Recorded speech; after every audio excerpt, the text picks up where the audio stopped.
kabar anak-anakku sekalian? Mudah-mudahan kita semua tetap diberikan kesehatan oleh Allah sehingga kita bisa melaksanakan KBM secara daring. Baiklah anak-anakku sekalian, di kelas 8 ini saya mengajar mapel akidah akhlak. Pada bab pertama kita akan membahas tentang iman kepada kitab-kitab Allah. Coba kalian amati peta konsep yang ada di bawah ini. Iman kepada kitab Allah merupakan rukun iman yang ketiga.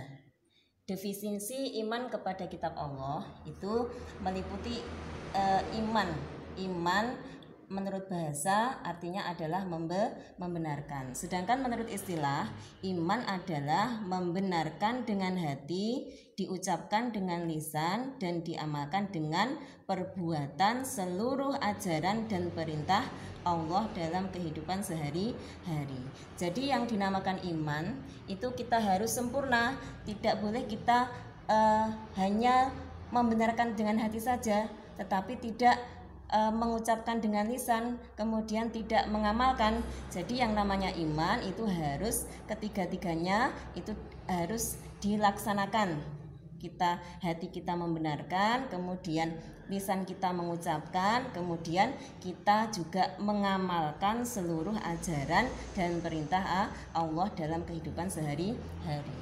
Jadi iman kepada kitab Allah artinya adalah mempercayai dan meyakini dengan sepenuh hati bahwa Allah telah menurunkan kitab-kitabnya kepada Rasul yang berisi wahyu untuk disampaikan dan diajarkan kepada umat manusia. Ini adalah definisi iman kepada kitab Allah. Sekarang yang kedua, kita membahas tentang pengertian dari kitab tersebut, kitab dan juga suhuf. Yang pertama adalah pengertian kitab. Kitab adalah kumpulan firman Allah yang diwahyukan kepada rasulnya.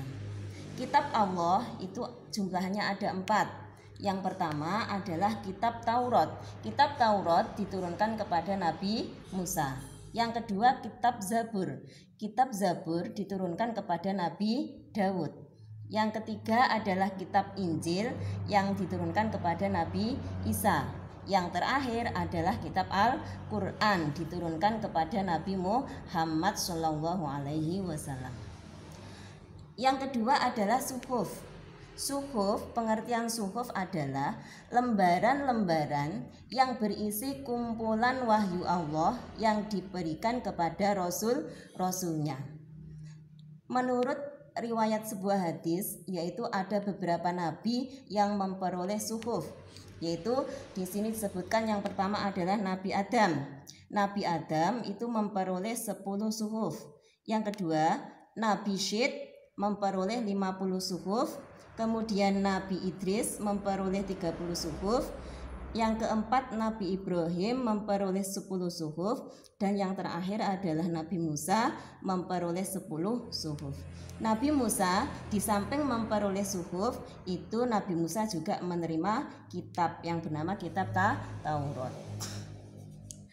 Kemudian dalil dan dasar tentang iman kepada kitab Allah itu dijelaskan dalam surat An-Nisa ayat 136. Kalian bisa baca di LKS masing-masing. Baiklah anak-anakku sekalian, pertemuan pada kali ini saya akhiri sekian. Untuk selanjutnya kita akan membahas tentang kitab-kitab Allah, yaitu kitab Taurat, kitab Zabur, kitab Injil, dan Al-Quran secara mendetail. Untuk tugas kalian yaitu silahkan kalian merangkum apa yang telah saya jelaskan pada hari ini. Jangan lupa kalian juga menuliskan dalil dan dasar tentang iman kepada kitab-kitab Allah, yaitu surat An-Nisa ayat 136 beserta artinya. Tugas dikerjakan di buku tulis, kemudian langsung kirim ke Bu Zahra. Baiklah, pembelajaran kali ini saya akhiri dengan bacaan Alhamdulillahirabbil alamin. Wassalamualaikum warahmatullahi wabarakatuh.